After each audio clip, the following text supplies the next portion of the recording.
बंदिस्त शेळी पालन सुक्या चाऱ्यावरती होऊ शकते का? आजचा हाच टॉपिक आहे मित्रांनो.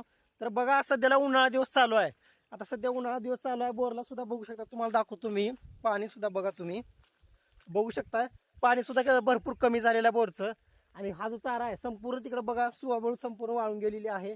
सुवाबूळ कट करून घेतलेली आहे, कारण ज्या वेळेस अवकाळी पाऊस येईल त्यावेळेस चांगली फुटवे होतील म्हणून सुवाबूळ कट करून घेतलेली आहे. बघू शकता इकडं, कारण पाणी पुरत नाही. आणि फक्त ह्या 4 ते 5 4G बुलेटलाच तेवढं पाणी आहे.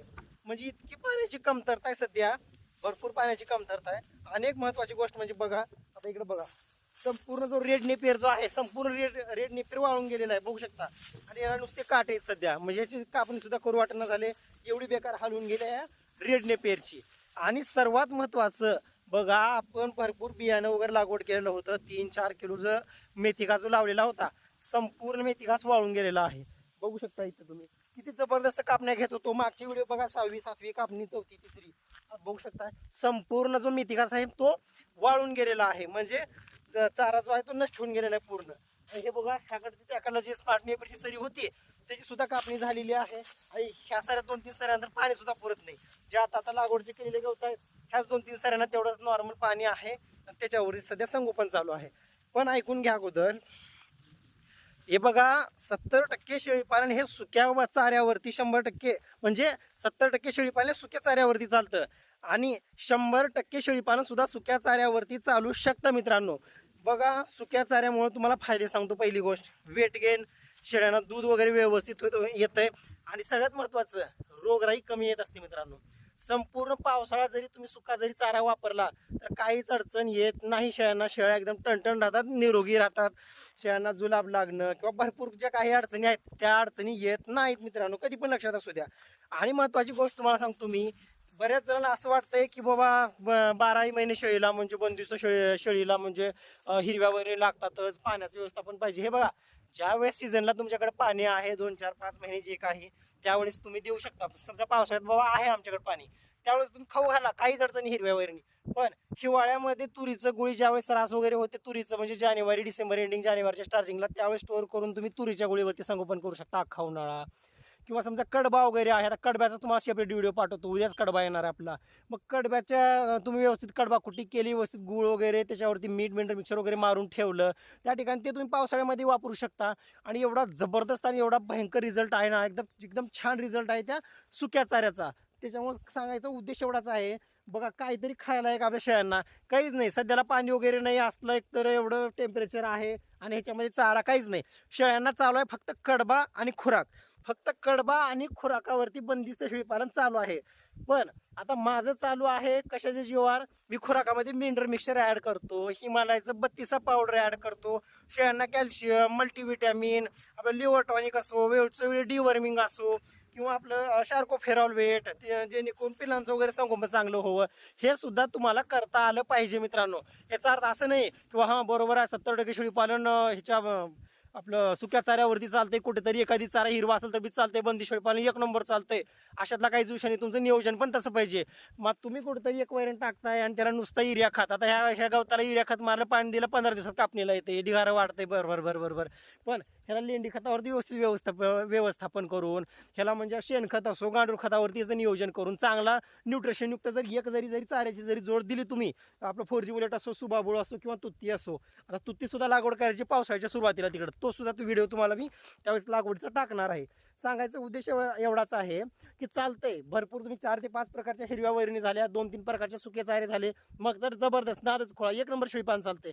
पण समजा जर तुमच्याकडे पाण्याची अडचण असेल, जमीन वगैरे नसेल किंवा काही जरी अडचण असेल, किंवा आम्ही सुका चारा असतो आमच्याकडे स्टोअर वगैरे करून ठेवू शकतो, काहीच अडचण नाही. कडबा, तुरीचं गुळी, भुईमुगाचे वेल किंवा उन्हाळ्यात म्हणजे आपल्या बाबीच्या वगैरे शेंगा वगैरे तुम्ही गोळा वगैरे करून ठेवल्या, याच्यावरती सुद्धा 1 नंबर शेळीपालन चालते मित्रांनो. 100% शेळीपालन चालते. फक्त कसं थोडंसं खुराकावरती चांगलं तुम्हाला लक्ष देणं गरजेचं आहे. मिनरल मिक्सर तुम्ही रेग्युलर वापरणं गरजेचं आहे. कॅल्शियम वगैरे समजा शेळीला, गाभण शेळीची काळजी वगैरे घेणं गरजेचं आहे. त्याच्यामुळे काही स्थान घेण्याची गरज नाही. 100% तुमचं शेळीपालन सक्सेस होते सुक्या चाऱ्यावरती. आता बघा संपूर्ण चारा म्हणजे नाहीसा झालेला, म्हणजे सध्याला हिरवा चारा नाहीच. शेळ्या कशावर आहेत सध्या, आपल्या कडब्यावरती शेळ्या आहेत आणि एकदम मस्त आहेत. आता शेडमध्ये कोंडवलेले आहेत, कारण बघू शकता दुपारची वेळ आहे. फक्त सकाळी संध्याकाळ दोन्ही टाईम फक्त कडबाच आहे शेळ्यांना आणि 1 टाईम खुराक आहे. याच्या व्यतिरिक्त काहीच नाही शेळ्यांना सध्या चालू. म्हणजे सांगायचा उद्देश एवढाच आहे की जनावरांची हेळसांड फक्त होऊ देऊ नका. तुम्ही जो कडबा जो टाकताय तो भिजू वगैरे देऊ नका. जर मधून जर त्या कडब्याला जर काळुंकी चढलेली असेल, भिजलेला कडबा असं काळाभर पडलेला कडबा जर असेल तर शेळ्या खात नाहीत. बऱ्याच जणांचा विश्वास आहे तुमच्याच बरं शेळ्या खात्यात, आमच्या शेळ्या तुरीचं गोळीला म्हणजे तोंड सुद्धा लावत नाहीत, कडबा काय खातच नाही, नुसता पाला खाल्ल्यासारखं करतात, तसंच कडबा आमचा उकंड्यामध्ये जातो. तशातला काहीच विषय नाही. तुम्ही कडबा एकदम पांढरा शिपट एकदम टॉप क्वालिटीचा कडबा गोळा करा. 200, 250, 300 जे काय आहे ते पावसाळ्यासाठी तुम्ही जर स्टोअर करून ठेवलं त्याला व्यवस्थितरित्या न भिजू देणार ती. कारण कसं आहे सुका चारा तुम्ही खरेदी करचाल किंवा रानातला जमा करचाल पण त्याचं व्यवस्थित नियोजन करणं सुद्धा गरजेचं आहे. कारण ते भिजलं वगैरे त्या ठिकाणी शेळ्या अजिबात खात नाहीत. कधी पण लक्षात असू द्या बरं का, तुम्हाला सांगतो मी. ठीक आहे, बघू शकताय सध्या असं नियोजन आहे. व्हिडिओमधून सांगायचा उद्देश एवढाच आहे की सुक्या वरणीवर सुद्धा बंदिस्त शेळीपालन होऊ शकतं, काहीच अडचण नाही. आता तुम्ही याच्यावरूनच विचार करा, आता फिरस्तीमध्ये बघा कोणाचंही शेळीपालन बघा, मेंढीपालन वगैरे बघा, काय आहे का शिवारामध्ये हिरवगार खायला? काहीच नाही. नुसतं म्हणजे सगळं इकडं आता सध्याला वाळून गेलेलं आहे, काही राहिलं नाही. सध्या थोडं बघावं म्हणलं तर थोडं हिरवं गवत राहिलं नाही. मग विचार करा तुम्ही चांगला कडबा वगैरे, आता शिवारामध्ये कडबा सुद्धा खायला मिळणार गेले शेळ्यांना. रोडच्या कडला आहे ते जे आहे ते झाडं गेचडाचे वगैरे हे सगळ्या शेळ्या खाऊन घेतात आणि आपलं पोट भागवतात. पण तुम्ही जर कडबा वगैरे व्यवस्थित चांगला कडबा बघा, कडब्याला तुम्ही कधीच हलक्यात घेऊ नका. कडबा बैलाचा मुख्य चारा आहे. कडब्याची पेंडे करून बैल नांगर वडतात, तुमच्या शेळ्या जगत नाहीत का कडब्यावर. त्याच्यामुळं गैरसमज करून घेत जाऊ नका किंवा अफवावरती लक्ष देऊ नका. 100% सुक्या चाऱ्यावरती सुद्धा शेळीपालन होऊ शकतं मित्रांनो. होऊ शकतं. सध्या मस्त तेवढंच पाणी चालू आहे नॉर्मल. माझा उद्देश एवढाच आहे की पुढच्या 1 जुलै महिन्यापर्यंत जरी या 4G बुलेटची कापी आली तर तेवढंच काहीतरी आपलं हातभार लागत असते. आता महत्त्वाचं म्हणजे जर तुम्ही जर म्हणत असाल की बाबा तुम्ही दाखवा सुखाचा वगैरे चारा, बघू शकता तिकडे बनीम बघू शकता तुम्ही. 700-800 पेंड्याची बनीम आहे ती आणि 200-300 कडबा यायचा आहे. तुमच्या समोरच मी कडबा कुटी करून ते स्टोअर मुरघासाच्या बॅगमध्ये घालण्याचा सुद्धा अगदी व्हिडिओ 1 आठवड्याच्या आतच तुम्हाला व्हिडिओ भेटणार आहे. त्याच्यामुळे काही स्थान घेऊ नका. बघू शकताय सध्या चारा नियोजनाचं व्यवस्थापन चालू आहे. इकडं कोळवून वगैरे घ्यायचं आणि तिकडं पलीकडल्या साईडला जे आहे तिकडं तुती लागवड करायची आहे.